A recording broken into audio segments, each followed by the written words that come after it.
Okay, Tucker needs out. He doesn't want to hear your spelling lesson. Alright, here we go. This is level C spelling. I'm going to read you guys a story and then I'm going to do your dictation for you. This is called Powerful Prayers.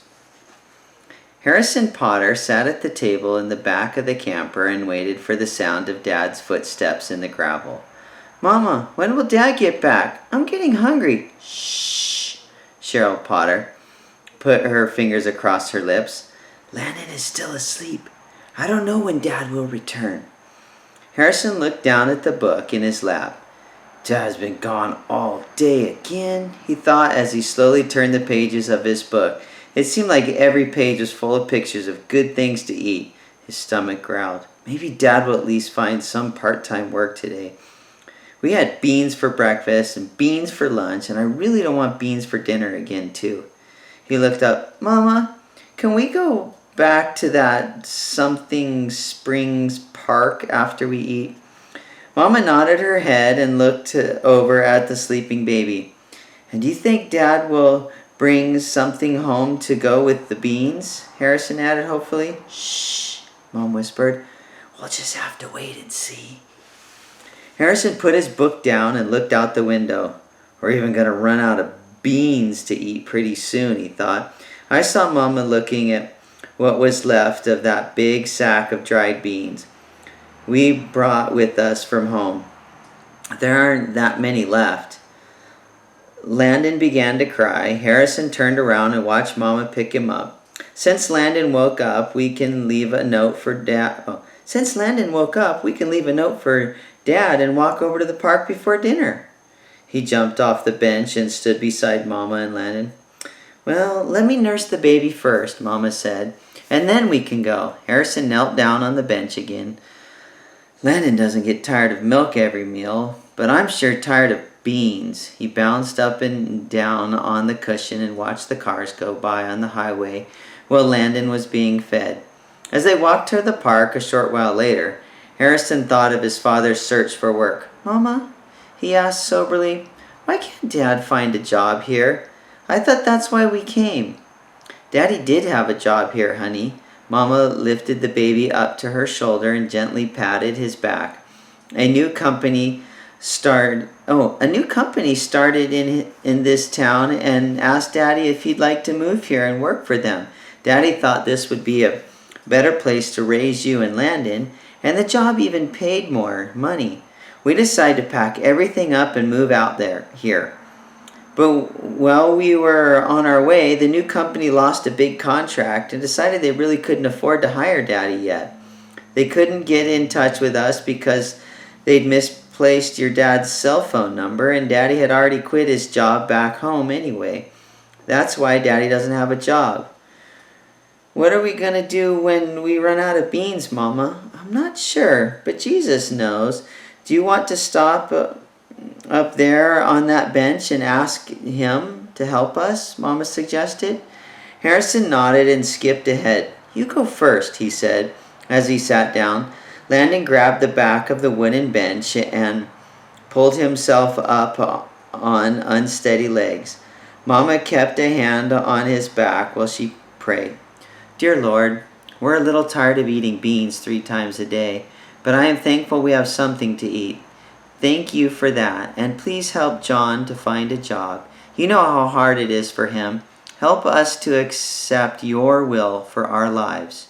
Amen." Harrison opened his eyes and peeked at Landon. Landon has a full tummy and just woke up from a nap, Harrison thought. He doesn't know there's a problem in the world. Then he began to pray out loud. "Dear Jesus, help me not to worry about more beans. Help me to be happy like baby Landon. Amen." Mama opened her eyes and smiled at her 2 boys. "An earnest prayer has a lot of power, Harrison. Now let's go see that playground." That evening, after another supper of beans, Dad tucked the blanket up under his son's chin. "Night, Harrison. I'll see you in the morning for a special bean breakfast." Dad tickled Harrison. "Laugh if you love beans," he said. Then he tickled Harrison some more. Say you love beans, Dad grinned. Beans are my favorite, Harrison blurted out between gales of laughter, then dove under the covers to escape his teasing father. The next afternoon, Harrison waited again at the camper window while Landon took his nap. We ate beans for breakfast, we ate beans for lunch, we'll have beans for supper.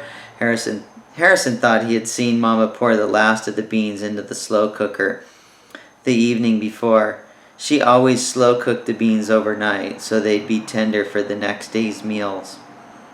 But what will we eat tomorrow night? Even beans are better than nothing.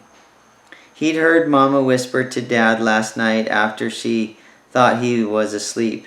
She sounded upset and they both seemed extra quiet this morning. But they hadn't mentioned running out of beans. They just don't want to scare me, he thought. Harrison looked up when he heard the sound of footsteps on the gravel outside. He jumped up and pushed open the camper door. Dad, you're back early. He greeted his dad with a big bear hug. Would you go get my wallet off the front seat of the pickup, son? Dad rumpled Harrison's hair absently as his son took the keys from his outstretched hand. When Harrison returned with the wallet, Mama was burping Landon.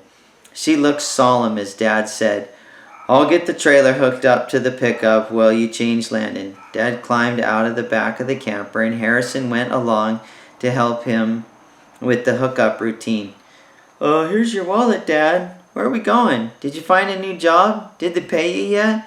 What are we going to eat for breakfast? I don't know the answers to all those questions, son. Dad took the wallet from Harrison and put it in his jacket pocket. Mama, I thought we'd drive to the outskirts of town and see if there's any help wanted signs in the windows of the small businesses and fast food places out that way. Soon the Potters headed out of town, in their pickup truck, their possessions bouncing along in the trailer behind. Harrison and Landon were buckled in securely behind them. Suddenly there was a large bang! Dad struggled to control the pickup. It jerked violently to the right. The noise startled Landon and the baby started to cry. Dad braked hard and fought the lurching truck to the shoulder of the road. What happened, John? Mama reached back to comfort the crying baby. I think we just had a blowout.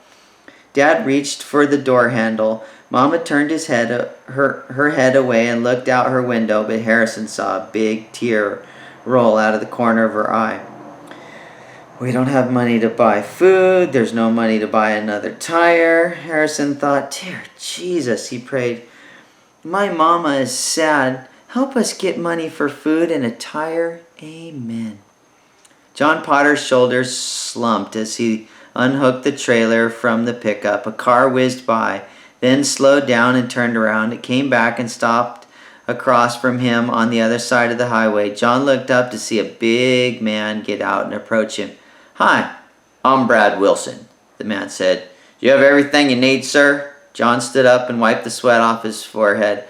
As a matter of fact, I don't, he frowned and stepped back from the hitch. My name's Potter, and frankly, I don't have a spare tire. I don't have food to feed my wife and 2 boys up there in the pickup, and I don't have any money to buy food, and I don't have a job or any hope of getting one in the near future. John sighed as the words rushed out. Then, suddenly embarrassed, he looked at the ground. Mr. Wilson wanted to help, but realized the stranger didn't want a handout. All he seemed to have left was his dignity and pride. Mr. Wilson sent up a silent prayer for wisdom and then excused himself. He ran back across the highway for a hurried conversation with his wife and Stephen. Then he came back. Mr. Potter was standing by the pickup window talking to his family. Would you like to come to the school work bee with us? Mr. Wilson asked. We're having hot dogs with all the fixings after we finish raking leaves, planting bulbs, and chopping up some tires that fell in the big trees, chopping up some trees that fell in the big storm last week. Some of us are even building a fort for the kids. John Potter looked at his wife and then nodded his head. Mr. Hatoski will be there, and he owns a gas station, Mr. Wilson continued. I bet he has a used tire that will fit this rig. I'll drop my family off at the school, and then I'll be right back to get you fixed up. Don't go anywhere now. Thanks, John said with a slow smile. We'll be here all right, and we'll be more than happy to work for our food tonight. Stefan was the first to spot his dad's car, followed by the Potter's pickup and trailer coming into the school parking lot about an hour later. Here comes the family that had the flat tire, he told the other children. Maybe their little boy would like to help us rake leaves. I want to hold their baby, Rachel said. Do you think the woman will let me? Oh, I don't know, Rosa shrugged her shoulders, but we can ask. Mr. Valentino walked over to his excited leaf rakers. Well, Mr. Valentino, Matthew looked up at him. We don't get a chance to help the sign man, but it looks like Jesus is giving us another family to help. It looks that way, Mr. Valentino smiled. Mr. Hill said he may be able to hire the man to work at his mother-in-law's farm until he can find more permanent work. Just then, the driver of the pickup climbed out of the cab. Matthew, Tony, and Mr. Valentino stared across the school play yard, their eyes wide with surprise. Well, how about that? Mr. Valentino said in a funny voice. What? Stefan blurted out. What's wrong? You'll never believe this, Stefan, said Tony with a chuckle. But that's the sign man. So I guess they must have drove by and seen him holding a sign, because this is actually the third part of the story. So, all right. So I hope you like that story. Now I'm going to read dictation. So get out your dictation, page 21 in your spelling packet. Okay. Get ready. We're going to start with the first word on number 1. There's Mr. Wilson. Okay, so ready? Here we go. Mr. Wilson will help change the truck tire. One more time. Mr. Wilson will help change the truck tire.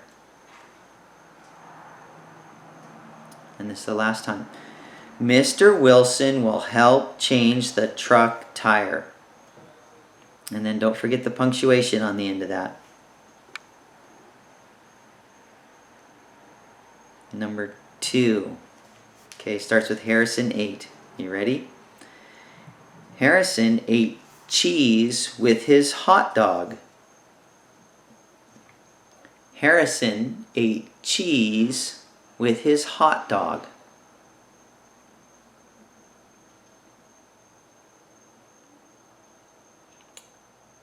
And this is the last time. Harrison ate cheese with his hot dog.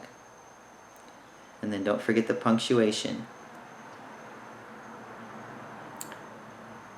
And number 3, Mr. Potter. You ready? Here goes, number 3. Mr. Potter asked whether he could work on Thursday. Mr. Potter asked whether he could work on Thursday.